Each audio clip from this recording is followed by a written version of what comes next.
dan mengucap syukur. Amin. Amin. Silakan duduk Bapak Ibu, saudara sekalian.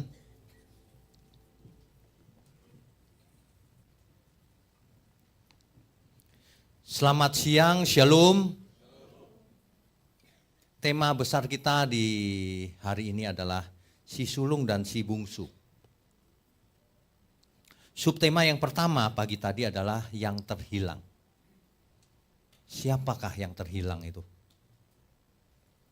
Di siang hari ini temanya yang kedua adalah baik menurut ukuran siapa.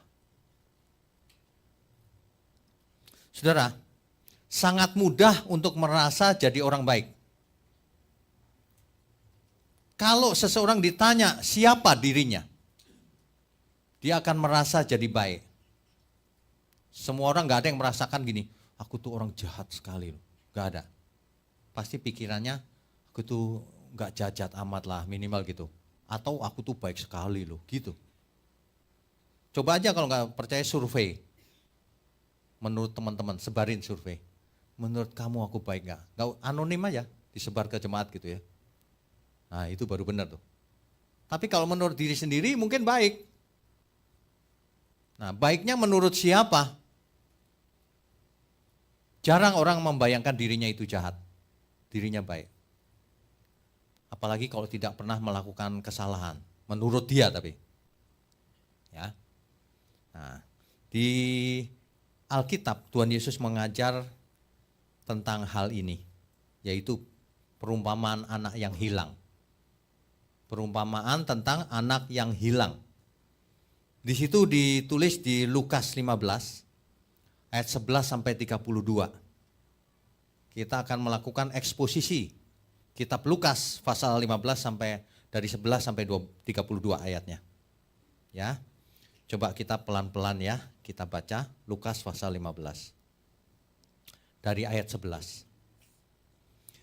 Yesus berkata lagi, ada seorang mempunyai 2 anak laki-laki. Kata yang bungsu kepada ayahnya, "Bapak, berikanlah kepadaku bagian harta milik kita yang menjadi hakku." Lalu ayahnya membagi-bagikan harta kekayaan itu di antara mereka. Bapak Ibu saudara sekalian, ini si bungsu minta warisan padahal ayahnya masih hidup. Ini konteks zaman itu ya. Konteks zaman itu ini anak kurang ajar namanya. Ayahnya masih hidup dimintain warisan. Seolah-olah dia gak peduli sama orang tuanya. Ini tindakan yang keterlaluan di zaman itu. Zaman sekarang saya gak tahu ya. Masih keterlaluan gak ini? Masih ya?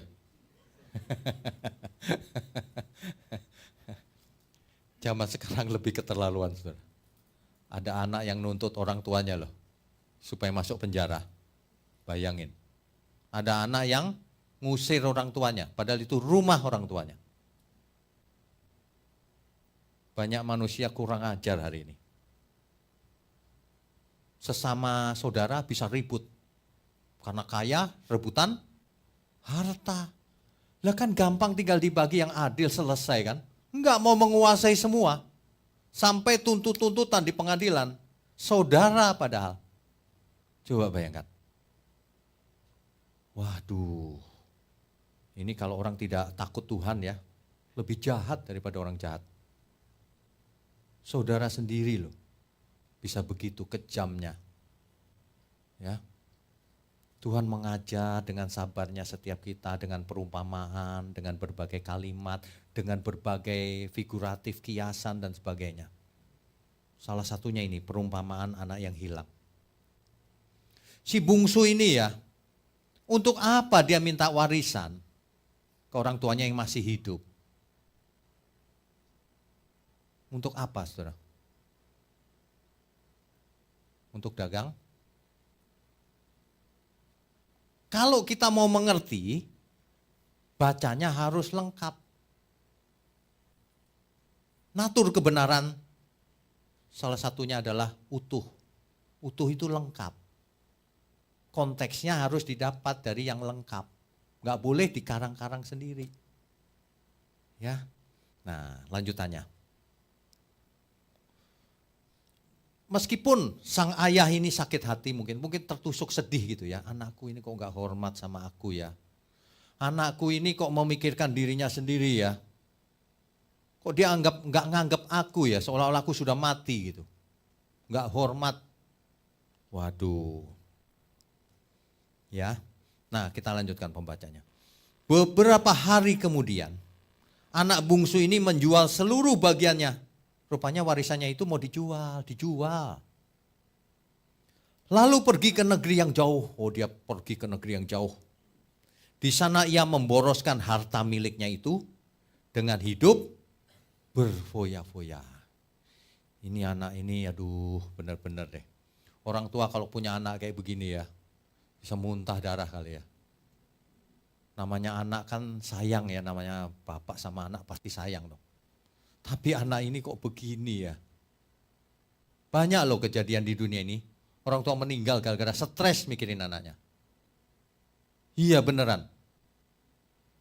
Wah, anaknya gak karu-karuan sehingga orang tua mikir, terus akhirnya stroke. Banyak kejadian begitu itu, saya sampai aduh Tuhan. Ini makanya ya dari muda itu harus cari Tuhan. Ya, yang belum punya jodoh, cari jodoh di dalam Tuhan. Bukan sesama Kristen, yang benar-benar di dalam Tuhan.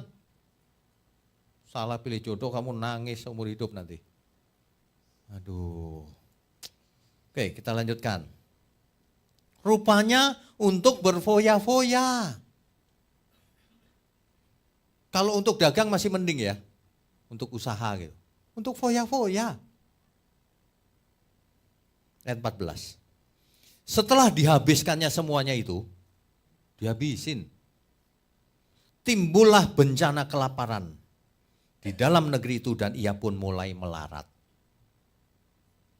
Ini kan sang bapak ini kan kaya sebenarnya ya, banyak pegawai. Dimintain warisan, dapat banyak dong dia. Meskipun bungsu tetap dapat banyak. Karena bungsu ia dapat 1/3. Kenapa? Karena 2/3-nya haknya yang sulung. Sulung itu 2 kali lipat haknya. Hak istimewa si sulung ini. Nah si bungsu ini dapat 1/3. 1/3 dari kekayaan orang kaya ini pasti kaya. Tapi dihabis-habiskan untuk foya-foya.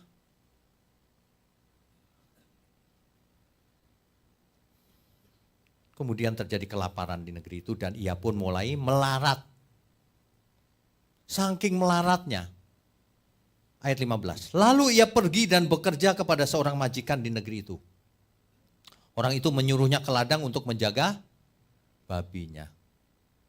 Ini kebangetan ya. Anak orang kaya, sekarang dia jaga babi. Grok, grok, grok. Dulunya musiknya bagus. Sekarang musiknya grok, grok, grok. Tiap saat. Udah gitu aromanya dulu parfum. Sekarang aromaterapi. Itu Bapak Ibu ya sekali-sekali coba ke kandang babi. Biar mengerti perumpamaan ini. Saya dulu waktu masih kecil sih saya pernah lihat sih kandang babi. Waduh baunya. Gila itu. Saya sampai gak tahu yang mana kotoran mana makanan dia. Kan sama semuanya bentuknya itu. Ampas apa itu. Memang begitu. Ya. Wah.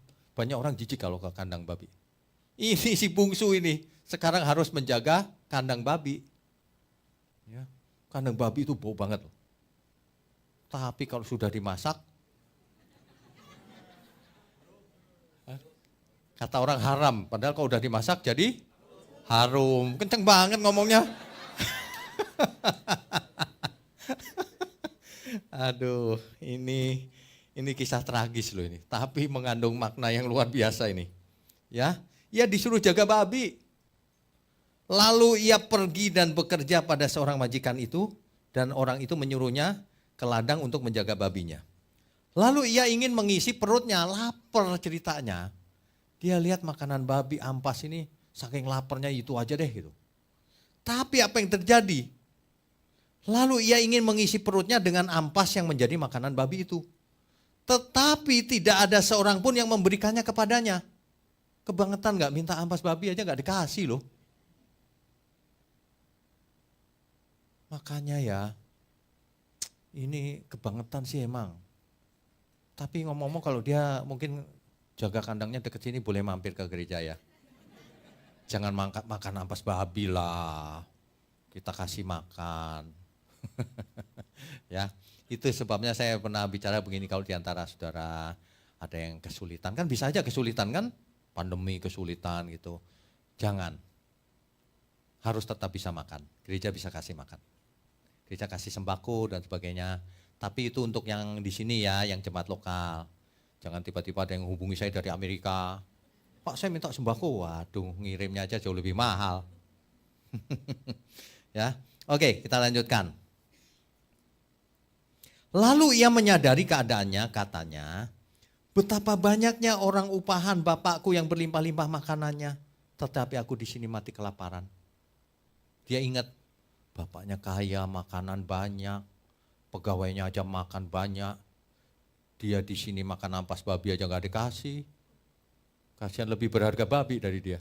Babi dikasih makan, dia nggak ditolak. Aduh. Nah, kemudian dia ambil keputusan. Ayat 18. Aku akan bangkit dan pergi kepada bapakku dan berkata kepadanya, Bapak, aku telah berdosa terhadap surga dan terhadap Bapak. Berdosa terhadap surga, di situ siapa? Tuhan maksudnya. Berdosa terhadap Tuhan dan terhadap Bapak. Aku tidak layak lagi disebutkan anak Bapak. Jadikanlah aku sebagai salah seorang upahan Bapak. Ini anaknya ngelamar jadi pegawainya. Kenapa? Karena hak warisannya sudah habis. Dia nggak bisa minta warisan lagi, sudah habis haknya. Tidak punya apa-apa, yang penting bisa makan deh Pak. Itu kira-kira ya. Ayat 20. Maka bangkitlah ia dan pergi kepada bapaknya. Ketika ia masih jauh, ayahnya telah melihatnya. Dia pulang rupanya saudara. Dia pulang dari jauh kelihatan, bapaknya lihat, loh anakku, gitu. Dari jauh, loh anakku gitu. Ini bapak, contoh bapak yang teladan itu seperti ini. Lalu tergeraklah hatinya oleh belas kasihan. Sang bapak ini punya belas kasihan. Ya. Tergeraklah oleh belas kasihan. Ayahnya itu berlari mendapatkan dia lalu merangkul dan mencium dia. Bayangin. Bayangin saudara. Mestinya kan bapaknya kalau masih marah, masih menyimpan dendam gitu gini. Itu ngapain tuh tuyul itu? Mampir lagi. mau minta warisan kali ya. Mau minta lagi kali ya, gitu. Tapi bapaknya enggak loh, jatuh hati dia, kasihan. Wah, bapaknya lari saudara. Lari peluk anaknya itu, dia ciumin gitu. Waduh, anak yang hilang telah kembali. Itulah hati bapak. Hati bapak itu seperti itu. Ya, anak yang hilang telah kembali. Setiap orang yang kembali, meskipun dulu dosanya seperti apapun, harus diterima saudara. Itu hati bapak. Kita semua harus memiliki hati Bapa. Ada amin? Sebab barang siapa tidak mengampuni sesamanya, ia tidak diampuni oleh Bapakku yang di surga, kata Tuhan Yesus. Belajar mengampuni. Sebab yang diinginkan Tuhan bukan persembahan. Kitab Yesaya, Nabi Yesaya keras itu. Sebab orang Yahudi hari itu rajin kasih persembahan. Persepuluhan, buah sulung, apalagi macam-macam. Terus mereka merasa sudah oke. Aku sudah bayar kewajibanku. Merasa baik. Tapi Nabi Yesaya disuruh Tuhan, tegur mereka. Yang ku kehendaki bukan persembahan. Ingat baik-baik itu. Yang ku kehendaki adalah belas kasihan. Sebab Bapa di surga penuh belas kasihan. Kalau Bapa di surga tidak punya belas kasihan, kita semua tidak ada di sini. Kita semua binasa, saudara. Karena Bapa di surga penuh kasih. Manusia yang akan binasa diselamatkannya. Ya, utus anaknya yang tunggal, Tuhan kita Yesus Kristus. Supaya barang siapa yang percaya kepadanya, tidak binasa, melainkan beroleh hidup yang kekal. Percuma kau kasih persembahan, seluruh tubuhmu dibakar saja percuma, jadi korban bakaran. Kalau tidak memiliki Kasih. Yang dikehendaki Tuhan itu belas kasihan. Yang dikehendaki Tuhan itu kita menjadi seperti Bapa di surga yang penuh belas kasihan. Dunia ini bahaya, saudara. Dunia ini seperti rumah sakit jiwa. Banyak orang sakit jiwa di dalamnya. Tidak punya belas kasihan. Manusia yang tidak memiliki belas kasihan itu sebenarnya sakit. Karena Sang Pencipta kita itu kasih adanya. Allah itu kasih adanya. Dan kita diciptakan menurut gambar dan rupa Allah. Mirip dengan penciptanya. Artinya harus memiliki kasih. Kalau orang tidak memiliki kasih, dia tidak mirip dengan Bapa di surga. Dia mirip dengan tetangga. Mirip dengan setan. Manusia itu yang normal itu punya belas kasihan. Kalau lihat orang yang susah, kita ikut susah. Kalau lihat orang yang senang, kita ikut senang. Orang yang sakit jiwa kebalik. Kalau lihat orang susah, senang dia. Aku dong lebih baik dari dia. Itu. Tapi kalau lihat orang senang, iri dia. Gue juga bisa begitu. Aduh, banyak orang sakit jiwa. Kita jangan sakit jiwa, saudara. Amin. Aminnya pelan. Kok kayak gak yakin gitu ya? Kalau gak yakin mesti check up nih satu-satu. Aduh, ini gimana ya? Si bungsu ini merasa tidak layak. Karena dia memang salah sih. Salahnya kebangetan lagi. Jadi dia merasa, iya aku salah. Aku tidak layak Bapak disebut anak. Gak apa-apa deh, aku jadi pegawai aja asal bisa makan. Itu jaga kandang babi. Ampasnya aja aku gak dikasih. Waduh. Ini profil si bungsu ini. Ayat yang ke-21. Kata anak itu kepadanya, Bapak, aku telah berdosa terhadap surga dan terhadap Bapak. Aku tidak layak disebutkan anak Bapak. Iya kan? Pertama kalau orang berdosa itu harus menyadari dia tidak layak. Kalau orang masih merasa pernah punya dosa, itu menyadari sebenarnya kita tidak layak. Tapi dilayakkan oleh Bapa di surga karena pengorbanan Tuhan Yesus di kayu salib. Setelah dilayakkan, jangan tidak layak lagi. Tidak ada siaran ulangan. Yesus mati yang kedua kali enggak ada. Mati di kayu salib hanya sekali. Makanya kita jangan mengulang kesalahan yang sama. Kalau kita diampuni artinya kita jangan buat dosa lagi. Itu loh maksudnya. Jangan bilang kita diampuni, sudah selamat. Keselamatan bukan karena perbuatan baik. Ngawur itu ngajar. Akibatnya orang enggak jadi baik. Yang benar itu karena kau diselamatkan, jangan buat dosa lagi. Kuduslah kamu sebab aku kudus. Nah gitu mestinya. Itu serius, dirubah-rubah sama orang. Enggak usah, kamu enggak bisa hidup kudus di dunia ini. Manusia biasa kok disuruh hidup kudus. Gitu ngajarnya. Waduh, dunia ini penuh jebakan, saudara. Saya kalau malam merenung gitu ya sendirian ya, bahaya sekali ya dunia ini ya. Si iblis melakukan diversifikasi. Kalau orang bisnis mengerti diversifikasi. Si iblis melakukan menjual banyak produk. Ada produknya yang sangat jahat. Ada konsumennya. Buktinya orang sangat jahat ada kan? Menipu, membunuh dan sebagainya. Ada. Tapi nggak laku kalau orang baik. Orang baik maunya produk yang baik. Padahal itu produk iblis juga. Baik sih kelihatannya. Tapi nggak cinta Tuhan. Ada lagi yang bikin produk lain lagi. Cinta Tuhan sih, tapi nggak cinta manusia. Ada lagi produk yang lain, cinta manusia sih, tapi yang sealiran saja. Itu produk iblis semua itu. Diversifikasinya iblis luar biasa loh. Dia bikin produk banyak. Dia buka toko banyak, saudara. Perhatikan baik-baik. Dia buka toko banyak. Ibarat saudara mau cari handphone, ya, masuk ke toko A. Aduh ini handphonenya mahal nih, ke toko B.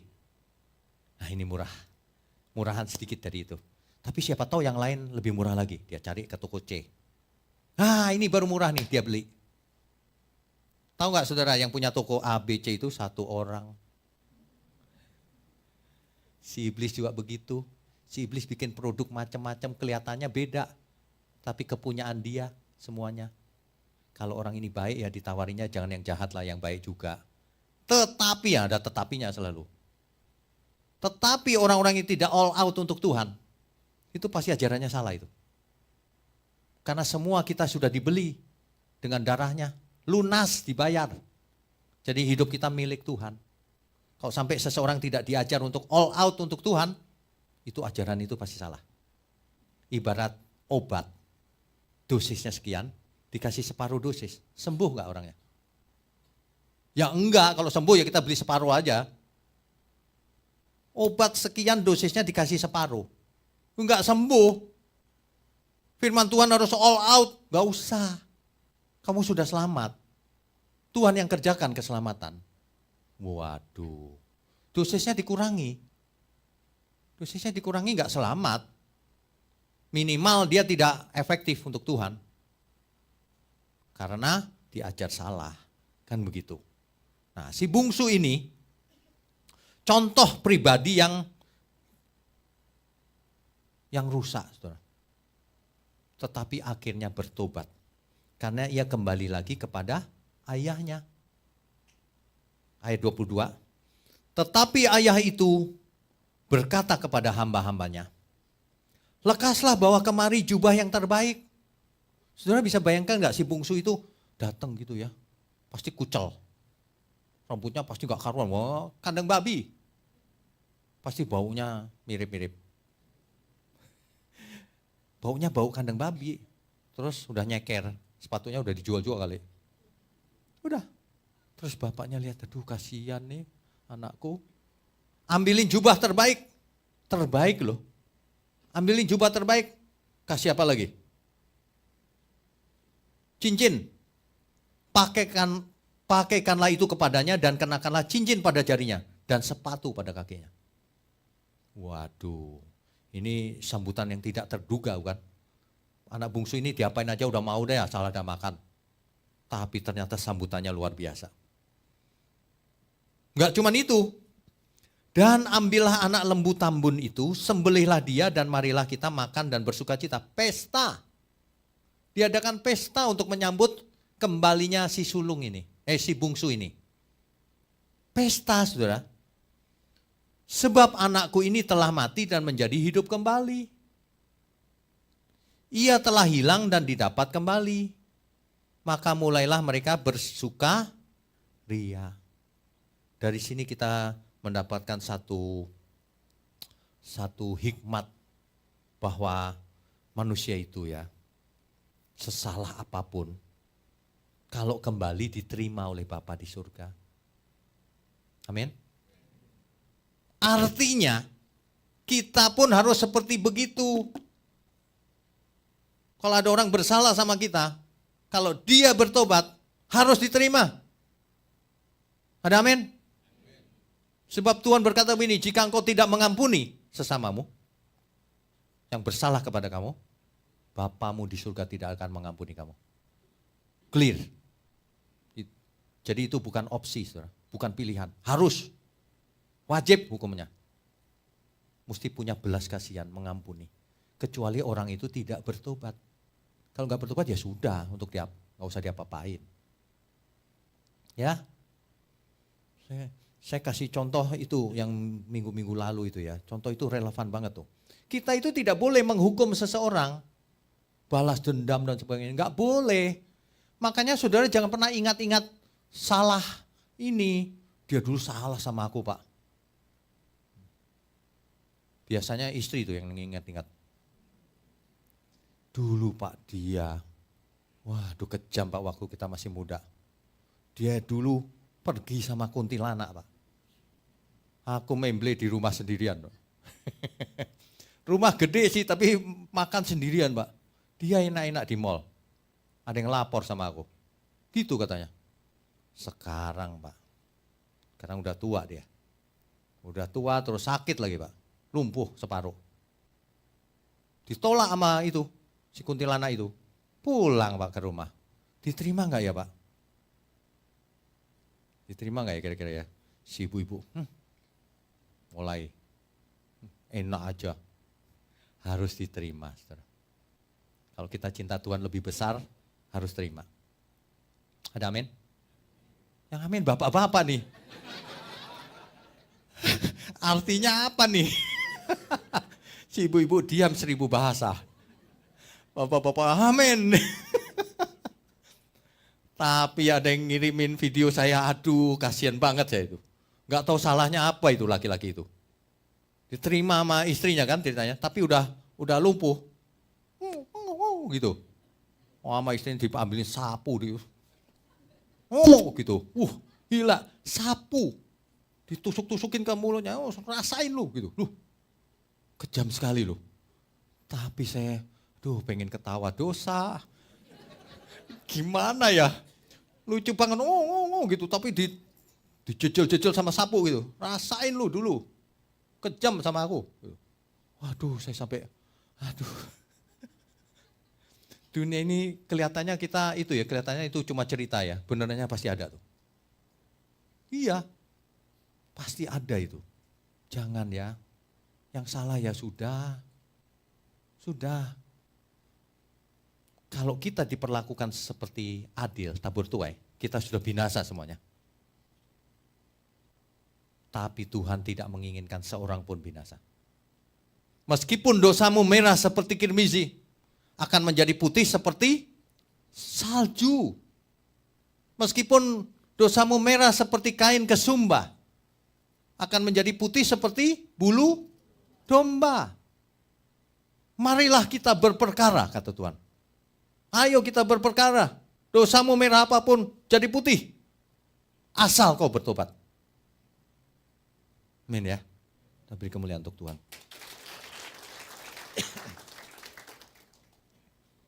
Tuhan itu tidak menginginkan kita binasa. Makanya saudara kalau ikut khotbah setiap minggu gitu ya. Amin. Bagus, tapi jangan cuma di mulut aminnya. Keluar itu amin. Yang sering terjadi itu amin. Keluar aman. Jangan. Aduh, susah ya. Saya itu kadang-kadang khotbah itu gemes gitu, kayak marah-marah gitu. Padahal bukan marah-marah. Supaya kita semua sadar, yuk. Kita kan keluarga di sini. Kalau bukan keluarga ya saya kayak artis aja gitu, ngomong aja udah selesai. Kayak nonton bioskop gitu. Bukan, kita mau jadi keluarga di bumi, keluarga Allah di bumi. Nanti ketemu lagi di surga. Sebagai keluarga kan kita terbeban supaya saudara-saudara kita semua ini selamat juga. Jangan kita doang yang selamat. Gitu loh maksudnya. Seandainya bisa berubah ya, disuruh saya suruh nunduk-nunduk juga mau kok. Saudara tolonglah berubah. Aneh kali ya, tolonglah berubah gitu. Yang dimintain tolong gak mau berubah. Tolonglah saudara sehat.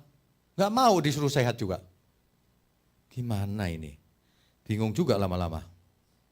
Tindakan kejam si bungsu ini ya. Akhirnya berujung penyesalan. Si bungsu ini menyesal. Tapi ia bertobat. Ia kembali kepada bapaknya. Ia kembali kepada bapaknya. Jadi banyak orang menyesal tapi tidak kembali. Bertobat itu artinya berbelok arah, berubah. Dalam bahasa Ibrani dipakai kata syuf. Syuf atau syuf sama. Itu artinya gini loh, ketika kita jalan ke arah yang salah, berubah. Gitu. Banyak orang ke gereja cuma dibaptis. Habis dibaptis sama persis hidupnya. Itu belum berubah. Belum bertobat namanya. Ya. Di kitab Perjanjian Baru dipakai kata metanoia. Meta perubahan, noia, nous, pikiran, akal budi. Kalau orang akal budinya belum berubah itu belum bertobat namanya. Ibarat orang sukanya makan lemak doang. Sayur gak doyan, ini gak doyan, semua gak doyan. Lemak doang. Kan salah pola makannya. Salah kan bisa jadi gak sehat. Betul gak? Bisa jadi gak sehat. Nah, bertobat itu bukan begini. Waduh, aku sudah sakit nih, kolesterol tinggi. Gak boleh nih makan lemak nih. Aku belajar makan sayur deh. Tapi ngelihat lemak, ngiler. Pengen. Itu belum berubah itu. Itu belum berubah. Itu masih takut dengan aturan, dengan ancaman. Nanti aku gak sehat gitu. Kalau berubah itu, lihat lemak, gak doyan. Udah berubah seleranya. Saya mengerti gak? Amin ya. Seleranya berubah. Banyak orang ngajarin itu pertarakan, bukan pertobatan. Pertarakan itu beda. Kok pertarakan itu menahan diri. Aku gak mau nih. Pengen sebenarnya. Itu pertarakan namanya. Makanya ada yang namanya puasa. Menahan diri puasa. Itu pertarakan, itu bukan pertobatan. Puasa itu gak ada gunanya sama sekali. Kecuali dilanjutkan dengan pertobatan. Kalau cuma puasa toh buat apa? Kan kalau teman kita lagi puasa misalnya ditanya, oh, kan ada yang komentar begini, jangan ngomong jorok, kita lagi puasa. Gitu kan? Maksudnya apa? Nanti aja kalau enggak puasa, gitu. Salah kan? Kita harus puasa selama-lamanya. Puasa berbuat dosa. Makanan mah enggak penting. Justru yang susah itu bukan puasa, yang susah itu makan yang benar. Baru itu susah. Makanya bukan pertarakan, kebenaran itu bukan soal pertarakan. Pertarakan itu menahan diri padahal pengen. Puasa kan gitu, aku menahan nih. Gak boleh selama puasa. Bukan itu kebenaran. Itu cuma latihan. Sebab kalau menahan diri, nanti aja kalau lagi buka. Makanya banyak ada teman saya yang puasa ya, waktu buka, siang-siang dia udah bikin menu. Nanti sate kambing, dilanjutkan sate babi, dilanjutkan apa lagi, sate kambing, sate babi, sate, semua sate. Terus minumnya es sirup, terus apa lagi, gak karu-karuan gitu. Waduh, ini bukan puasa loh ini. Ini puasa sih, menahan diri. Pas bukanya dendam dia. Semua dimakan. Itu malah rusak. Bukan itu pertobatan. Itu pertarakan, menahan hawa nafsu dalam periode tertentu. Kalau pertobatan itu perubahan natur, perubahan kodrat, mengenakan kodrat ilahi, perubahan akal budi. Jadi tidak perlu menahan hawa nafsu, gak perlu. Kenapa? Aku gak doyan dosa.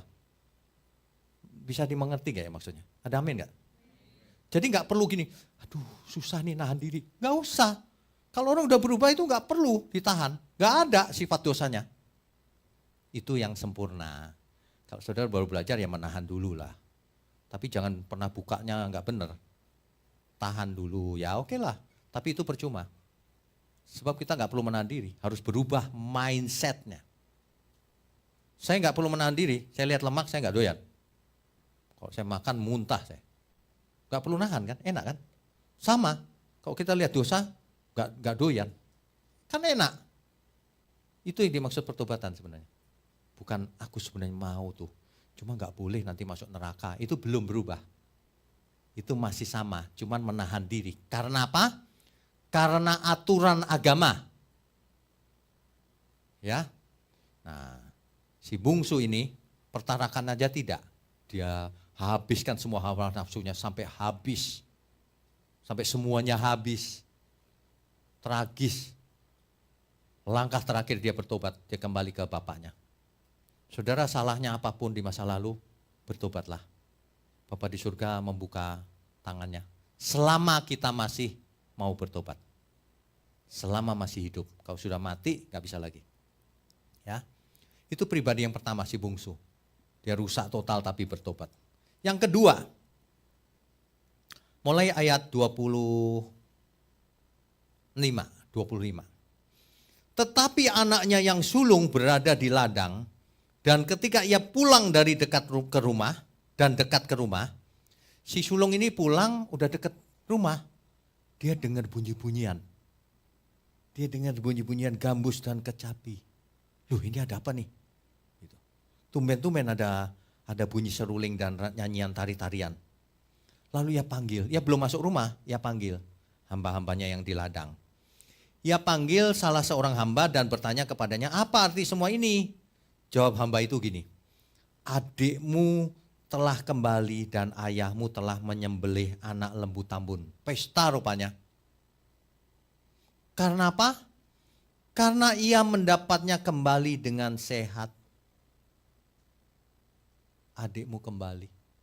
Reaksi yang normal apa mestinya si sulung ini? Oh iya, udah lama aku kangen sama dia sebenarnya. Mestinya gitu ya reaksinya ya. Saudara kalau jadi si sulung reaksinya apa? Kita lanjutkan dulu versi yang ini ya. Ayat 28, maka marahlah anak sulung itu. Loh, aneh gak? Sudah lama gak ketemu, balik, marah dia. Dan ia tidak mau masuk, lalu ayahnya keluar dan berbicara dengan dia. Ia gak mau masuk, ngambek dia. Di luar rumah. Kok bisa dia marah? Logikanya di mana? Adiknya yang sudah hilang, gak tahu apa, balik kan mestinya seneng. Ini marah. Mungkin dalam hatinya ini tuyul satu ini. Udah ngabisin harta, orang tua balik lagi sekarang. Gitu. Waduh, mengerikan loh. Ya, si sulung ini ternyata mengerikan. Dia gak punya kasih sama sekali. Kita teruskan dulu ya. Ayahnya keluar, bincang-bincang dengan dia, kenapa kamu kok marah-marah itu kenapa? Tadi salah makan apa kau? Ayat 29. Tetapi ia menjawab ayahnya katanya, telah bertahun-tahun aku melayani Bapa dan belum pernah aku melanggar perintah Bapa. Artinya apa? Si sulung ini gak pernah gak pernah berandal seperti si bungsu kan. Dia aman di rumah, taat sama orang tua, kerja baik-baik, gitu artinya. Tidak pernah loh katanya melanggar perintah Bapak, tetapi kepadaku belum pernah Bapak memberikan seekor anak kambing untuk bersukacita dengan sahabat-sahabatku. Tapi baru saja datang anak Bapak yang telah memboroskan harta kekayaan Bapak bersama-sama dengan pelacur-pelacur. Rupanya si anak bungsu itu berfoya-foya makanan, pelacur dan sebagainya sampai habis. Ya.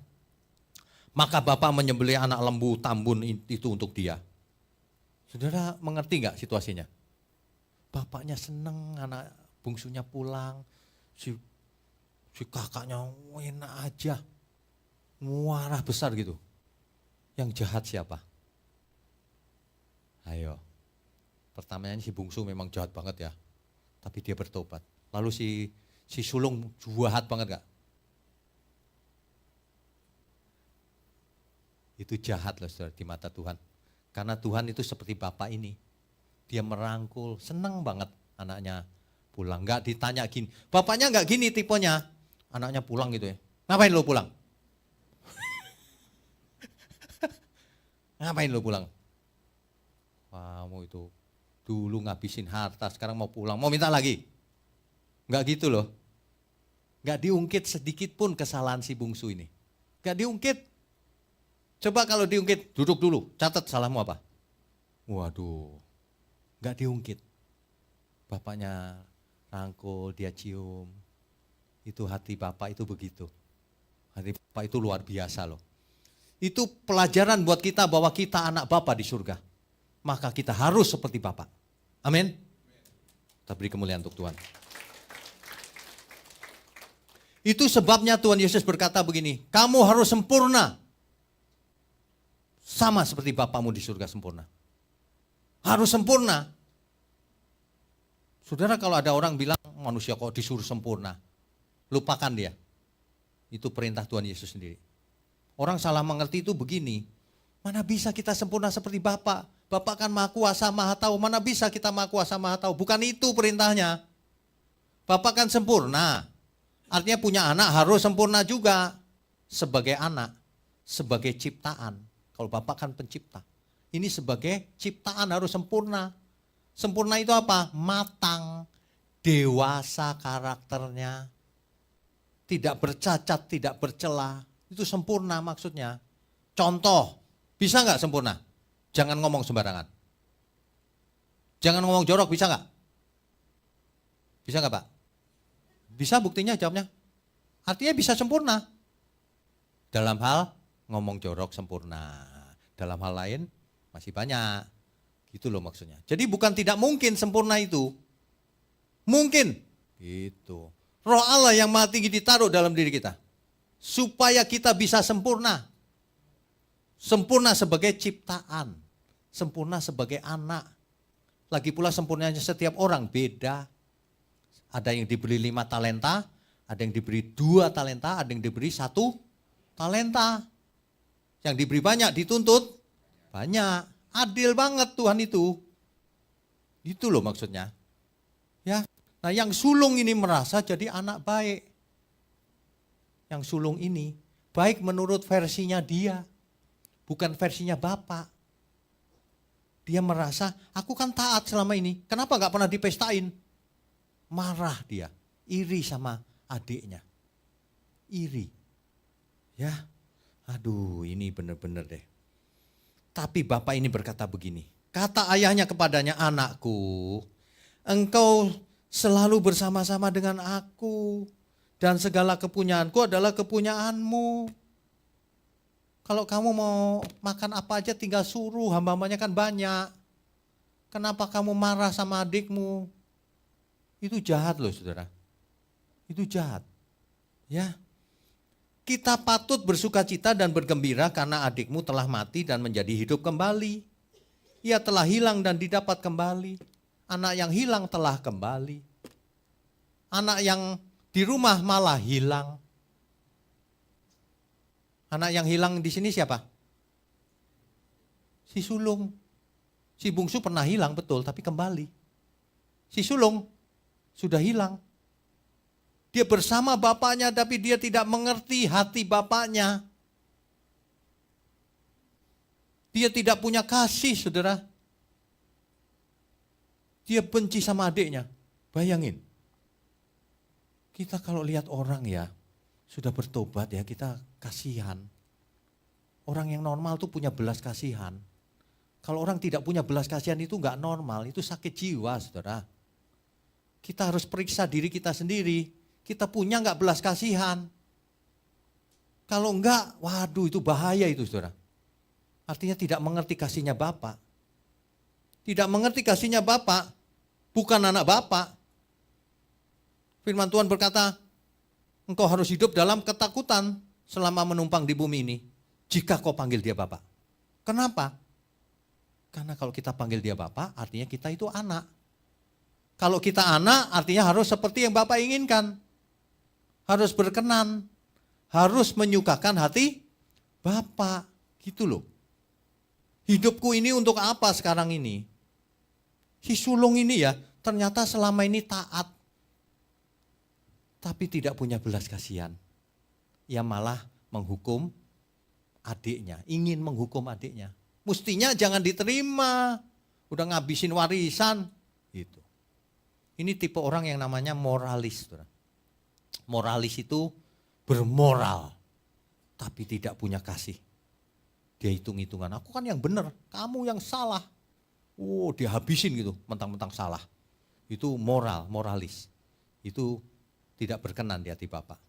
Yang benar itu kasih. Kalau orang salah ya sudah. Yang penting jangan diulang lagi ya. Kan begitu enak kan? Makanya kalau ada yang salah, ya sudah jangan dihakimi. Tapi lain kali jangan diulang. Tolong. Udah selesai, lupakan aja yang lalu. Jangan ingat-ingat masa lalu. Diingat terus masa lalu, gak selesai-selesai soalnya. Masalahnya gak bisa selesai kalau ingat terus masa lalu. Ya. Bertobat lagi saudara. Siang ini kita mendengar ajaran langsung dari Tuhan Yesus. Bahwa ada dua pribadi. Yang bungsu ini dosanya tak terampuni seolah-olah. Tetapi ketika ia bertobat diterima oleh bapaknya. Yang satu lagi ada di gereja misalnya. Bagus sih, rajin, baik. Tapi si sulung rupanya merasa lebih baik dari si bungsu itu. Tidak punya belas kasihan. Itu sama dengan itu loh, orang Farisi, ahli Taurat. Kalau kalau pemungut cukai kan nggak berani duduk di depan tuh, duduknya di belakang. Ya, kalau orang Farisi ahli Taurat kan paling depan. Yang paling depan jangan salah ngerti ya. Nanti tersinggung, dibilang orang Farisi, bukan. Ini cerita perumpamaan itu. Nah, dia maunya paling depan pokoknya. Terus doanya, saudara, waduh, dari doanya aja kita bisa ditangkap loh. Seseorang itu bisa ketahuan loh dari doanya. Dari bicaranya, dari caranya berdoa itu kelihatan. Isi hatinya itu keluar. Orang Farisi ini berdoa, Tuhan, aku sudah membayar persepuluhan. Bangga dia. Aku sudah bayar buah sulung. Aku sudah ini, sudah itu. Semuanya sudah, Tuhan. Sudah sampai di situ masih lumayan, meskipun itu sombong banget itu. Tapi yang berikutnya dia ngomong, tidak seperti orang itu, Tuhan. Orang itu ya Tuhan, enggak bayar persepuluhan. Pemungut cukai lagi. Wow, enggak seperti dia, Tuhan. Gitu ceritanya. Yang dibenarkan kata Tuhan Yesus adalah si pemungut cukai itu. Kenapa? Karena si pemungut cukai itu begini, Tuhan kasihanilah aku, orang berdosa ini. Itulah yang dibenarkan oleh Tuhan. Sementara yang meninggikan dirinya tidak dibenarkan. Makanya Alkitab berkata, barang siapa meninggikan dirinya, dia direndahkan. Barang siapa merendahkan diri, dia ditinggikan. Saudara belajar merendahkan diri. Itu sebabnya Tuhan mengosongkan dirinya menjadi manusia. Supaya kita pun mengosongkan diri kita. Supaya kita membuang segala ambisi kita, segala keinginan-keinginan yang tidak baik. Kosongkan diri kita.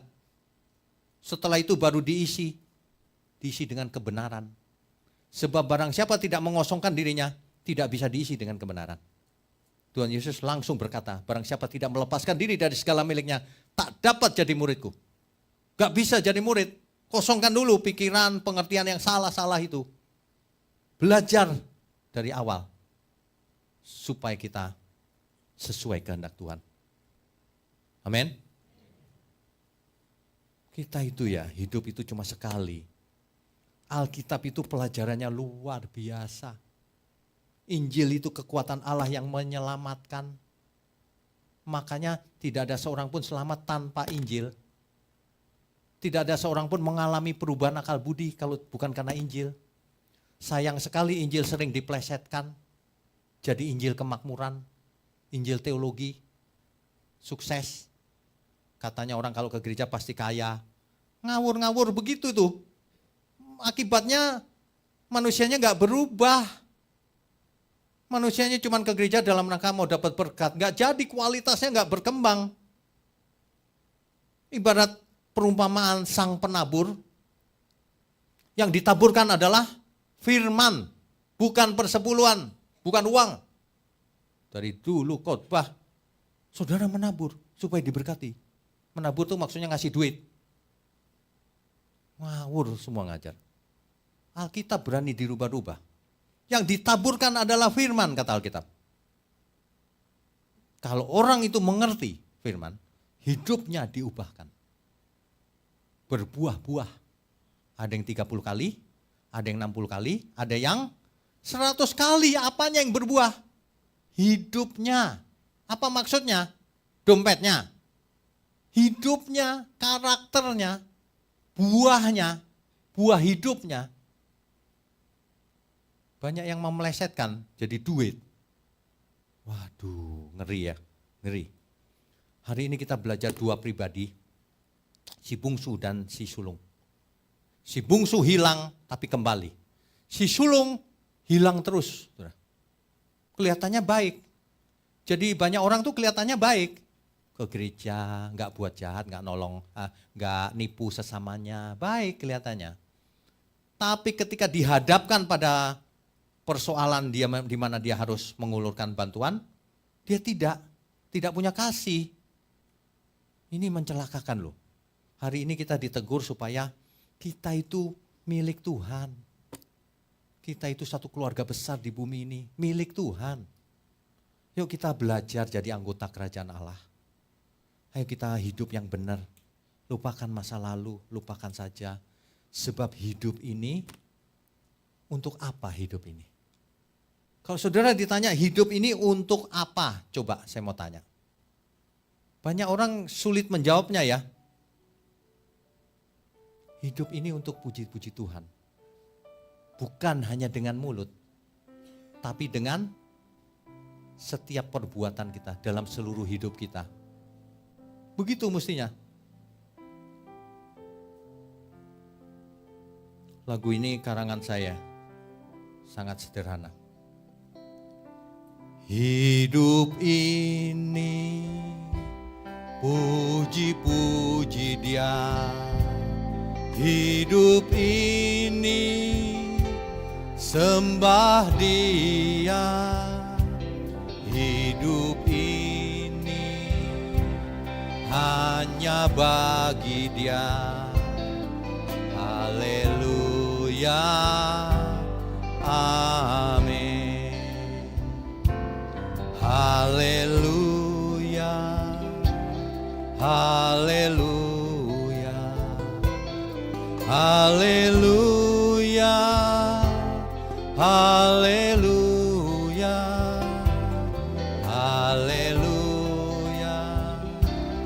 haleluya, haleluya, amin. Haleluya,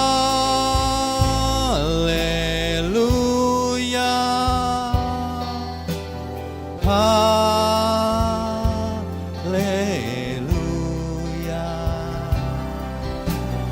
haleluya,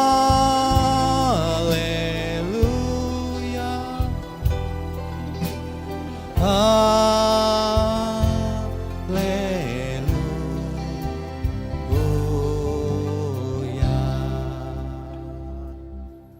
Hidup ini dibikin gampang saja, saudara. Kaya nggak masalah.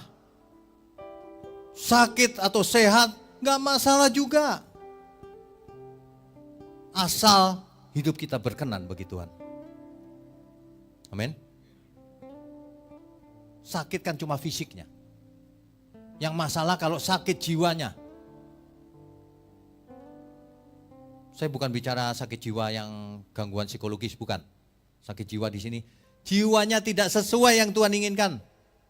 Miring dia. Itu masalah. Kalau yang lain-lain gak masalah. Kerjakan saja bagian kita. Kerja keras. Yang masih belajar yang pintar. Jadi orang tua yang benar. Jadi anak-anak yang benar. Menantu yang benar.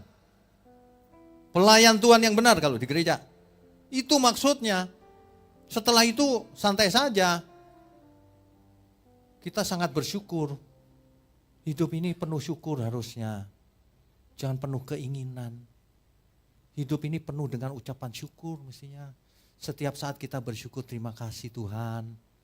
Kalau aku ada di gereja, di mana mengajarkan kebenaran. Terima kasih kalau aku jadi bagian dalam keluarga Allah di bumi ini. Kan begitu ya, penuh ucapan syukur. Hidup ini cuma satu kali. Itu pun tidak terlalu panjang, 100 tahun kan nggak nyampe juga. Meskipun mungkin ada yang sampai, jarang tapi. Ya, dibuat enak saja saudara hidup ini. Tapi di dalam Tuhan, bukan enaknya itu sembarangan gitu, bukan. Sebab kalau kita hidup di dalam Tuhan, enak loh. Saya nggak tahu kenapa orang nggak mau hidup di dalam Tuhan itu, saya nggak ngerti, beneran nggak ngerti saya. Hidup ini harus saling mengasihi juga. Hidup ini mengasihi, hidup ini melayani, hidup ini hidup kudus. Haleluya,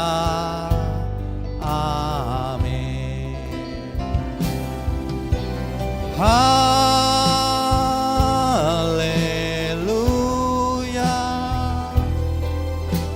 Haleluya.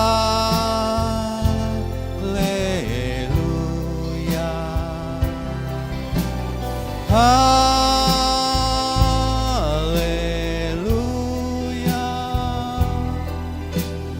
Haleluya.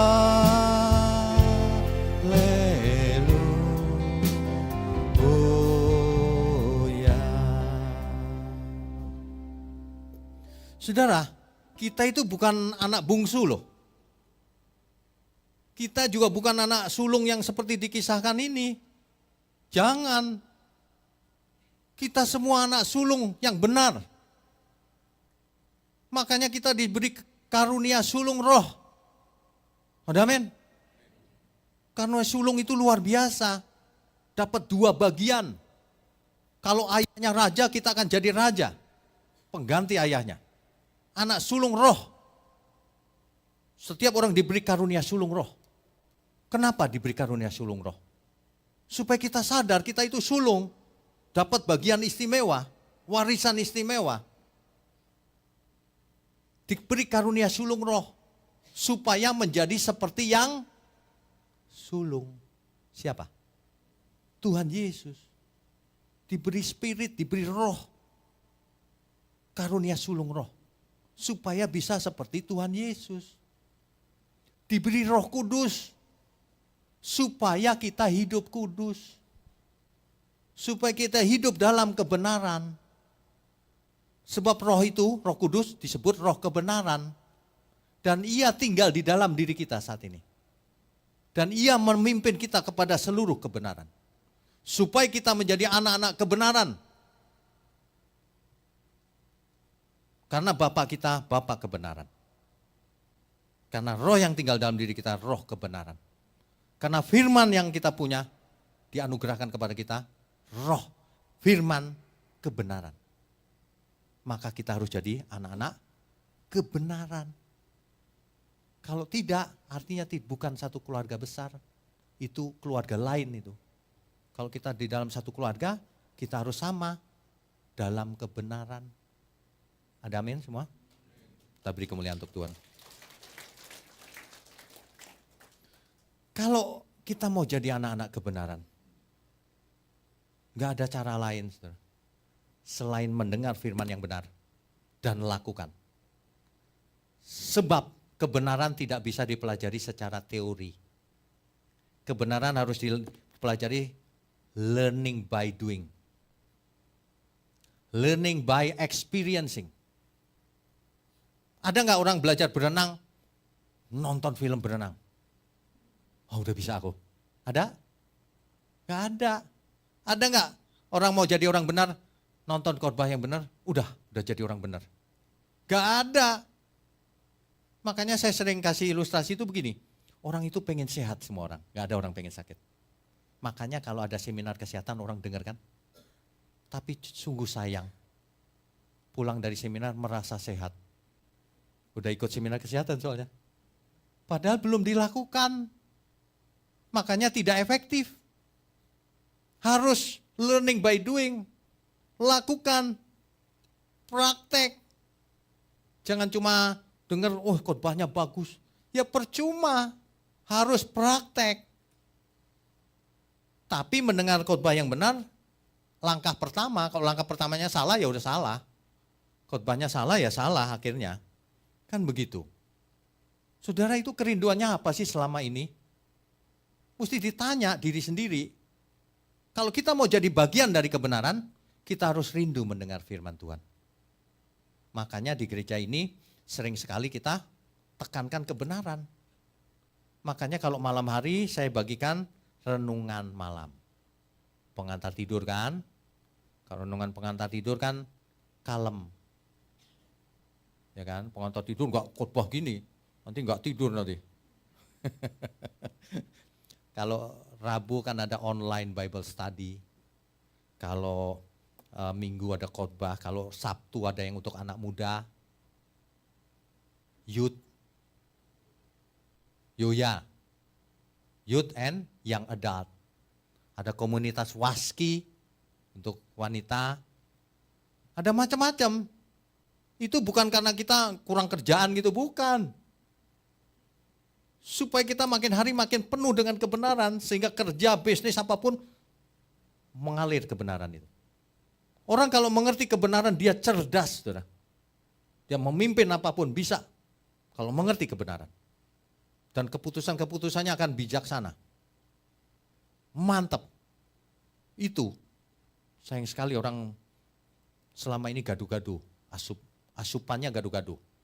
Dapat dari A, dari B, C, enggak karu-karuan rasanya lama-lama. Bukan kebenaran. Saudara bisa dengar dimanapun asal benar. Makanya jangan dengar sembarangan khotbah atau apapun. Tidak semua benar meskipun ngutip ayat Alkitab. Diperhatikan konteksnya. Diperhatikan buahnya apa. Diperhatikan kita mau dibawa kemana. Itu jangan amin, pokoknya amin. Enggak boleh. Ikut Tuhan itu Alkitab berkata siapkan akal budimu. Siapkan akal budimu. Nanti beberapa ayat kemudian barulah kuduslah kamu. Sebab aku kudus. Hidup kudus itu harus pakai akal budi juga. Sembarangan ngawur nanti, salah. Amin ya. Kita itu seperti tanah liat. Tuhan sebagai penjunannya. Ya. Sebab kalau kita tidak dibentuk Tuhan, mau jadi apa kita?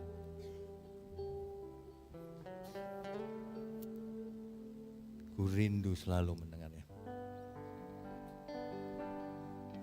Ku rindu selalu mendengar suaramu Tuhan.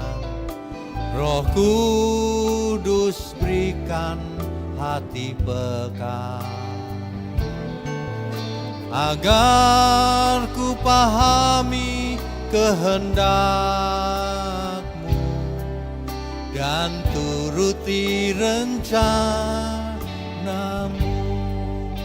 Ku rindu selalu.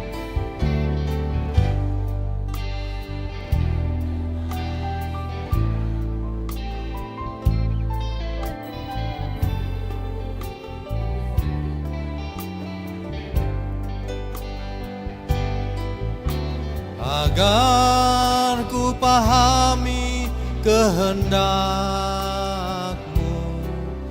dan turuti rencana-Mu. Aku sebagai tanah liat, Engkau penjunanku, ya Tuhan, ku rela Kau bentuk.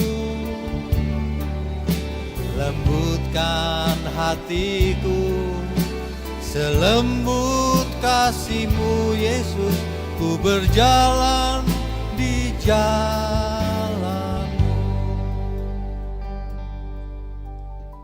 Saudara, kalau kita bisa seiring gitu dengan kehendak Tuhan ya, hidup kita ini sungguh nyaman, damai sejahtera. Di tengah-tengah kesulitan pun kita tetap damai sejahtera. Seringkali manusia diganggu dengan persoalan-persoalan, ekonomi, penyakit, hubungan suami istri dan sebagainya, persoalan itu mengganggu loh. Itu mengganggu kualitas hubungan kita sama Tuhan. Makanya saudara, jangan buat masalah. Ya, enggak buat masalah aja masalah datang loh. Apalagi buat masalah. Jangan jadi troublemaker di dunia ini. Jadi troubleshooter. Jadi peacemaker. Di mana kita ada orang-orang diberkati. Wow, mantap itu. Di mana kita ada orang merasakan suasana surgawi. Amin semua.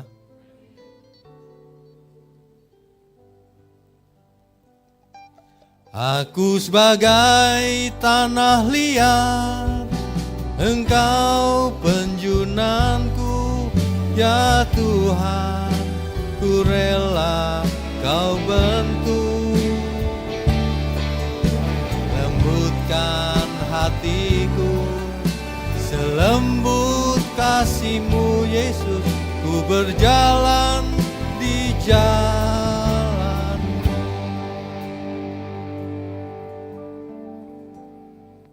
Saudara sekalian, jangan kita hidup seperti si bungsu. Dosa habis-habisan. Nanti jangan-jangan ada yang begini di antara saudara. Gak apa-apalah seperti si bungsu, puas-puasin dulu. Habis itu bertobat. Banyak yang begitu tuh. Gak apa-apalah, itu penjahat di samping Yesus terakhir kali baru bertobat. Masuk surga. Kamu niru kok penjahat. Niru itu Tuhan Yesus yang di tengah. Salib ada 3, pandang yang di tengah, kok pandangnya yang sampingnya. Cita-cita kok jadi penjahat. Ya. Aneh loh, manusia itu kadang-kadang aneh. Makanya ditegur harus keras dikit. Tapi bukan mau marahin, bukan. Supaya gak ngantuk itu. Udah siang begini, belum makan lagi. Ini pendeta ini lapar dimarah-marahin. Ini pendeta ini makannya baterai apa ini? Kok gak pernah lapar kayaknya. Jangan seperti si bungsu, saudara, dia bayar harga. Masih mending dia bisa pulang. Lah kalau manusia sekarang foya-foya habis dan sebagainya, terus serangan jantung gimana? Belum sempat bertobat. Jangan tunggu, bertobatlah sekarang juga. Sekarang juga. Saya sering bicarakan cerai sekarang juga, sama dosa cerai. Cerai nanti baikan lagi. Cerai, gak usah pakai talak sekian-sekian. Cerai sama dosa. Gitu. Aduh. Untung ia kembali. Jangan cuma menyesal ya saudara. Banyak orang itu ke gereja itu menyesal. Nangis-nangis gitu, menyesal. Kalau berdoa pun nangis, menyesal. Tapi dibuat lagi dosanya. Itu bukan menyesal. Itu bukan bertobat, itu cuma menyesal. Seperti orang yang KKR itu loh, nangis-nangis. Nangisnya entah kenapa dia nangis tuh. Iya kan? Nangis-nangis. Mestinya udah dong kalau bertobat. Nanti minggu depan KKR nangis-nangis lagi. Siaran ulangan. Hidupnya gak berubah tapi. Itu menyesal tapi gak bertobat. Bertobat itu berubah. Di Alkitab ada 2 contoh. Petrus dan Yudas. Petrus menyesal saudara. Karena ia mengkhianati Tuhan Yesus. Ketika Tuhan Yesus ditangkap, digebukin, Petrus dari jauh lihat, dia sebenarnya sayang juga sama gurunya. Dia lihat-lihat, aduh, dia gitu. Tapi ada seorang hamba, nanya dia, kamu bukannya temannya dia, kenal kan? Swear. Swear katanya, swear aku gak kenal katanya. Waduh Petrus, gila ya. Tapi akhirnya Petrus nangis, saudara. Balik lagi dia. Dan dia jadi kepala jemaat di Yerusalem akhirnya. Tapi setelah itu buat salah lagi Petrus. Dia mau melarikan diri dari Roma. Dia mau melarikan diri. Karena Roma yang mau nyerbu kan. Dia lari. Di tengah jalan menurut tradisi. Petrus bertemu lagi dengan Tuhan Yesus. Tuhan Yesus kan sudah di surga tapi. Dia melihat Tuhan Yesus di tengah jalan. Ditanya sama Tuhan Yesus. Mau kemana Petrus? Quo vadis. Mau kemana? Petrus nangis lihat Tuhan Yesus. Kok aku mau lari ya? Dia balik lagi. Dia ditangkap. Lalu Petrus bilang aku tidak layak disalib. Salibkan aku terbalik. Petrus disalib terbalik saudara. Kepalanya di bawah. Dia mati. Mati sengsara itu. Tapi dia dimuliakan bersama Tuhan pasti. Amin ya. Yudas juga menyesal, sudah jual gurunya. Menyesal dia, 30 keping peraknya dikembaliin ke imam kepala, dibalikin. Wah Yudas kebangetan loh. Yang jadi pertanyaan itu gini, kenapa Yudas menjual gurunya murah sekali? 30 keping itu harga budak hari itu. Gurunya dianggap seharga budak sama Yudas. Waduh, tapi dia menyesal loh, menangis Yudas. Setelah menangis, gantung diri, itu kesalahan tuh. Menyesal tapi tidak bertobat. Bertobatnya harusnya kembali lagi, tapi gak bertobat ya. Sebenarnya Yudas bisa bertobat. Setelah menyesal, dia harus bertobat. Diampuni pasti sama Tuhan.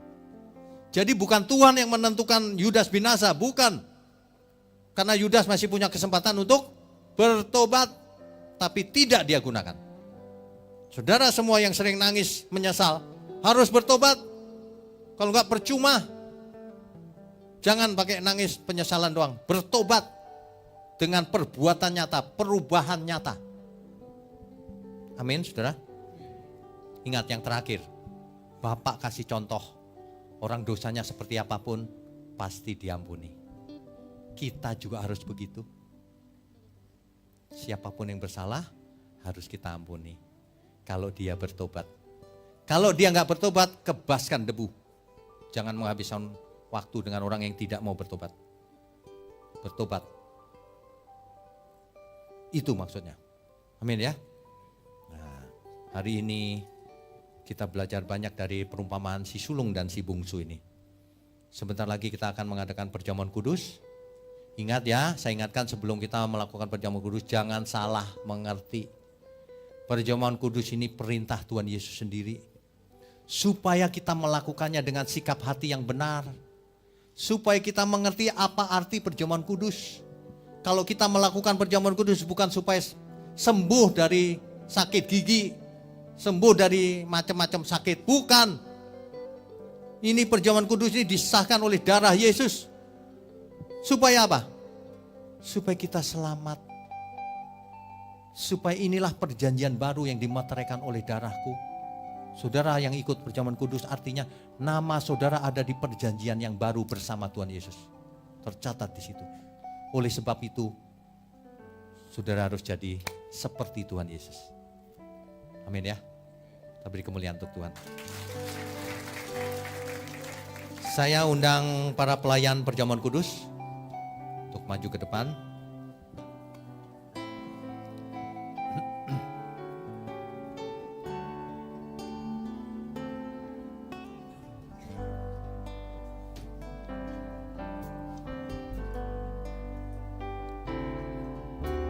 Saat ini ku datang Tuhan ke perjamuan kudus-Mu.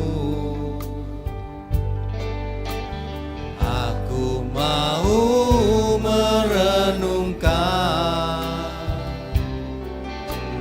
keagungan kasih-Mu.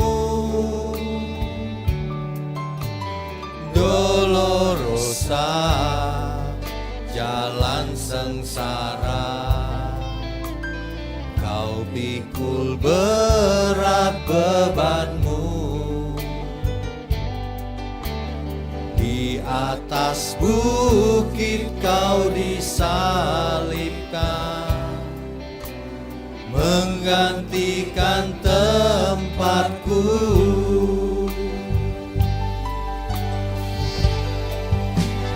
Golgota, darah-Mu mengalir, siksa-Mu sangat keji. Kau tergantung hina, bermahkota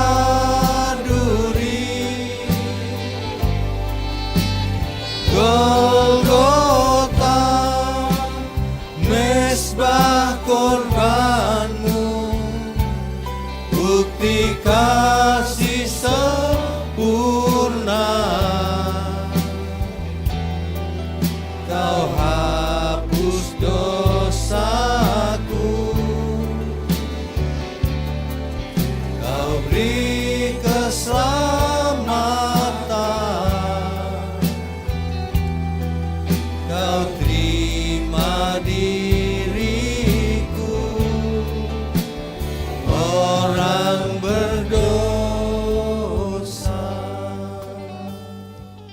Bapa kami yang di surga, terima kasih untuk firman kebenaran. Terima kasih kalau kami diingatkan bahwa kami memiliki karunia sulung roh, agar kami menjadi seperti Tuhan Yesus. Terima kasih, mohon berkati apa yang akan kami lakukan sesuai titah Tuhan Yesus sendiri 2000 tahun yang lalu. Berkati roti dan anggur ini.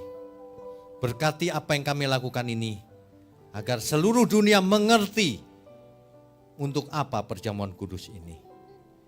Terima kasih, mohon layakkan tangan hamba-hambamu ini untuk melayani perjamuan kudus. Terima kasih, layakkan juga semua umatmu, baik yang di tempat ini maupun dimanapun berada, untuk menerima perjamuan kudus. Terima kasih Bapa. Mari para pelayan perjamuan kudus, bagikan roti dan anggur kepada seluruh pelayan Tuhan dan juga jemaat Tuhan.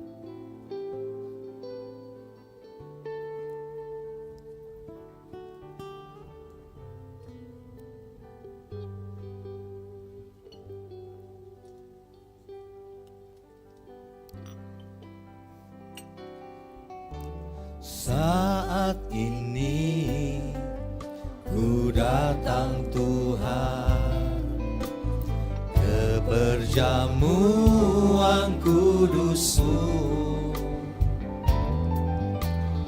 Aku mau merenungkan keagungan kasih-Mu. Dolorosa jalan sengsara, Kau pikul berat beban-Mu. Di atas bukit Kau disalibkan, menggantikan tempatku.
Baik, bagi Bapak Ibu, saudara yang belum menerima roti dan anggur perjamuan kudus, silakan angkat tangan.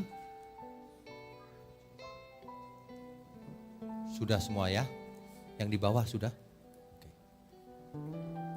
Baik, saya undang semua untuk bangkit berdiri.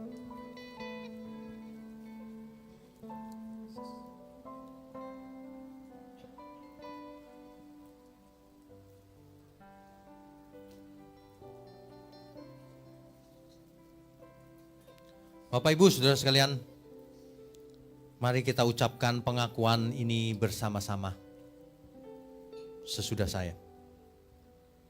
Di dalam nama Tuhan Yesus,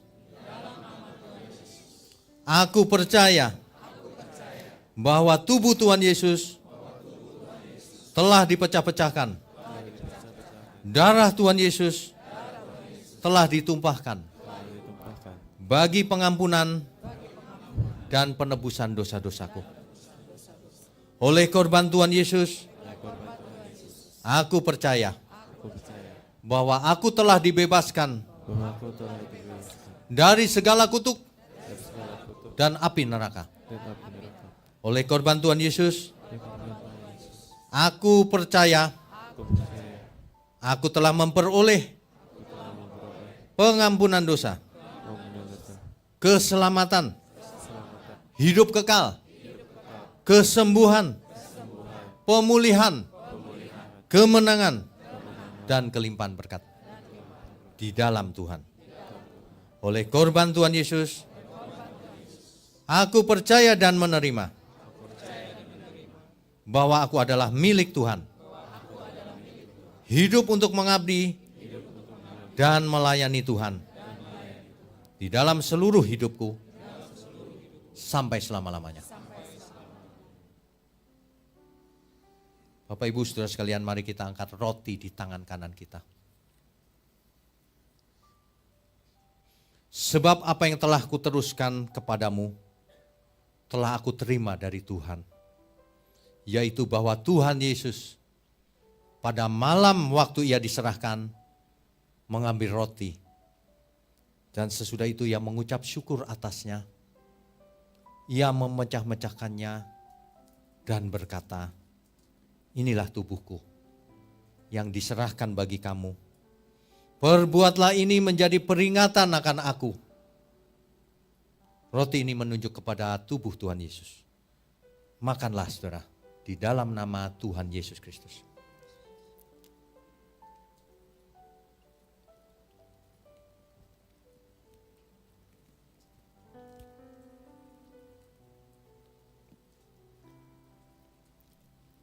Sekarang mari kita angkat anggur di tangan kanan kita.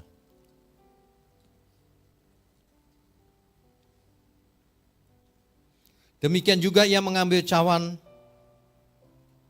sesudah makan lalu berkata, cawan ini adalah perjanjian baru yang dimeteraikan oleh darahku. Perbuatlah ini setiap kali kamu meminumnya menjadi peringatan akan aku. Sebab setiap kali kamu makan roti ini dan minum cawan ini, kamu memberitakan Tuhan sampai ia datang. Anggur ini menunjuk kepada darah Tuhan Yesus. Minumlah saudara, di dalam nama Tuhan Yesus Kristus.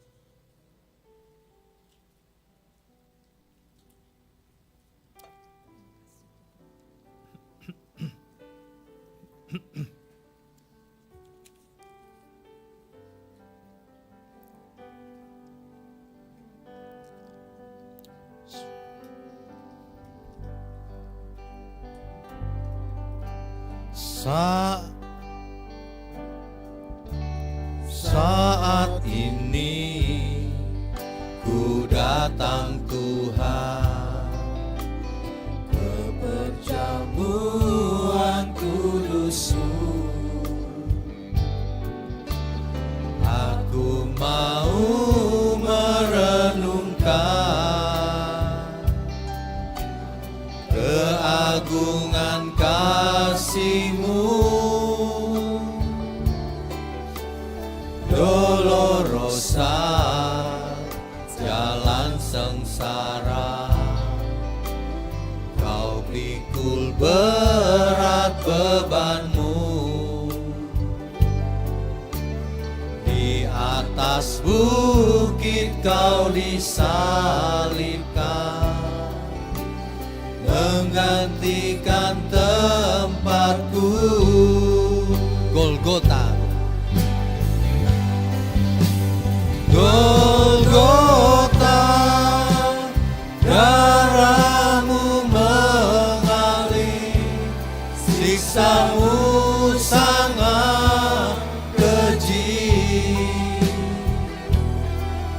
Kau tergantung hina,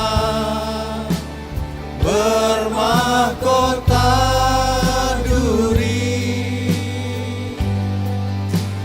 Golgota, mezbah korban-Mu, bukti kasih sempurna. Kau hapus dosaku, Kau beri keselamatan. Kau terima diriku, orang berdosa.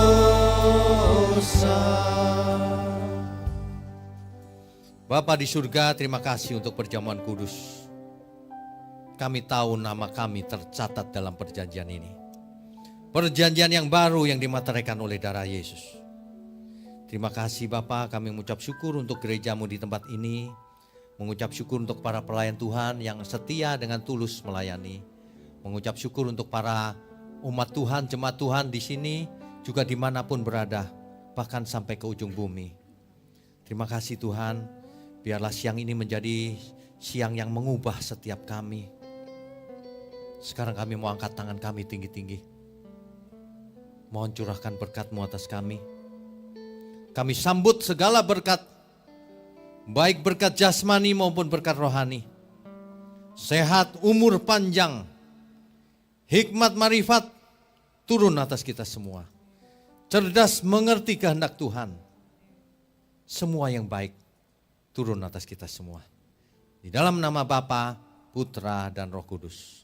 Haleluya. Amin. Amin. Silakan duduk Bapak Ibu. Saudara sekalian, bicara soal kebenaran, setiap orang merasa benar. Makanya semua kecap dinomor satukan. Ada orang yang mengatakan saya paling benar, ini paling benar, itu paling benar. Mana sebenarnya yang paling benar? Oleh sebab itu, hadiri seminar 7 natur kebenaran dan aplikasinya. Seminar ini wajib dihadiri oleh para teolog, apologet, pengkhotbah, bahkan oleh para jemaat sendiri. Agar kita bisa membedakan manakah yang benar, manakah yang salah. Inilah alat uji kebenaran yang sangat objektif dan alkitabiah. Pastikan saudara ikut dan ajak seluruh saudara dan sahabat-sahabat. Bapak-bapak dan ibu-ibu yang terkasih dimanapun berada, yuk kita belajar pelajaran Alkitab bersama secara online. Setiap hari Rabu jam 7 malam bersama pendeta Bapak Wiknyo Tanto secara online, bisa melalui Zoom. Tetapi kita harus mendaftarkan dulu ke nomor berikut ini. Selamat bergabung dan Tuhan Yesus memberkati.